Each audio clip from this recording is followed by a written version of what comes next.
So this is the back pattern of the female shirt, short sleeve female shirt, and it's going to have a center dart and a bust dart at the front. So the measurement for this is the back pattern. So the back width is 2.25. Yes, the back width is 2.25 from here to here. Then the back depth is 1.5. Remember that all these patterns, they are already inside the workbook, and how to draft the pattern too is there, so it shouldn't be difficult for you. So I'm going to connect it. You can use your curves to do that. Now next, so we are done with the neckline. So next is the shoulder. So shoulder is 14 inches. So from here divided by 2, that will be 7.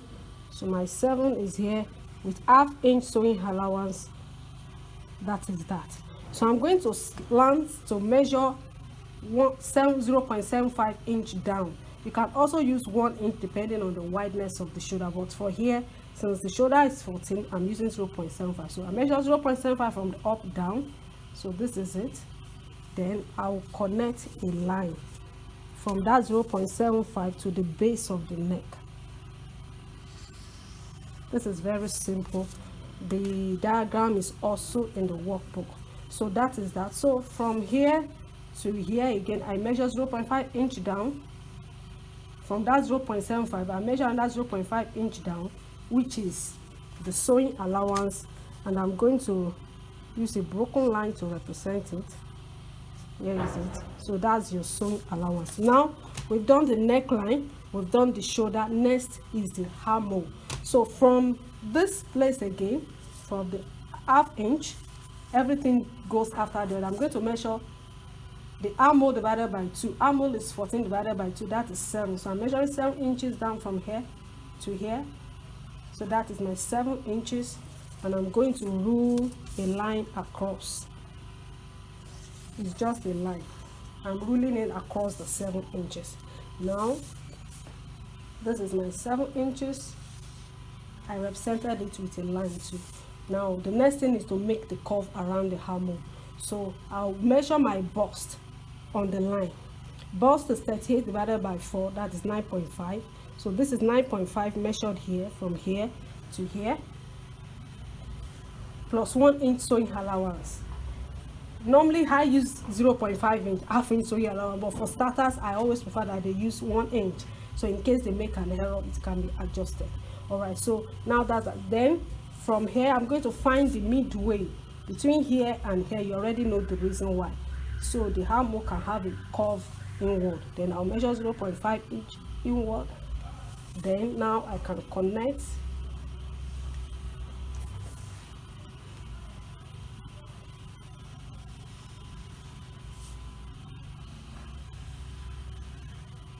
Very good. You can see my curve there. You can use your curve. Feel free to do that.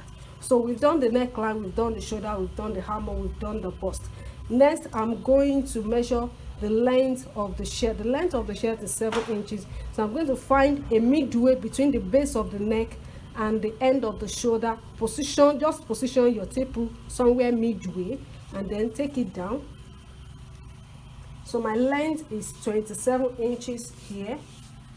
Then I'll measure 1 inch for the hemline down. So that 1 inch is to fold the hemline down. Then my half length is 15.5. So that is where I'm going to measure my waist. So I'm going to rule that again. Rule a line across my waistline. And I'm also going to rule a line across my hip. My hemline, that is where I will measure my hip size. Then the extra 1 inch that I'm using for the hem to fold up the hem, I'm ruling it as well. So I'm going back now to my waist. So waist measurement is 34 divided by 4, that will be 8.5. My waist, you can see that I've measured my waist. Waist is 8.5. 34 divided by 4 inches, which is 8.5. So I have my waist here. Then I also have 1 inch dart added and 1 inch sewing allowance added. Then I'm coming to my hip line. My hip is 40 divided by 4, that is 10 inches. I'll add 1.5 inch sewing allowance to it. Now I need to make a curve at the hip line, so I'm going to measure 1.5 inch on this here, 1.5 upward. Then on the base I will measure 2 inches. This is 2 inches, so I can make a curve. Make sure your curve is not too deep. You can see, so I can make sure it is not too deep, because if it is too deep you have issues when you are trying to fold up the hem. Then I'm going to connect here with here with here. So I have this, I have this. Now you can see that I've connected the curve that at the base, then the bust side, the waist side, and the curve at the hip line, at the hip side. I've already connected the 3 together. So this is our back pattern, and that is all. Now we cut this off with scissors. I'll cut it, then I will now use it to draw the front pattern. When you are cutting the shoulder, you cut the major line. Don't cut at the broken line, because here to here is your sewing allowance, so you cut it from up so your sewing allowance can still be there. So that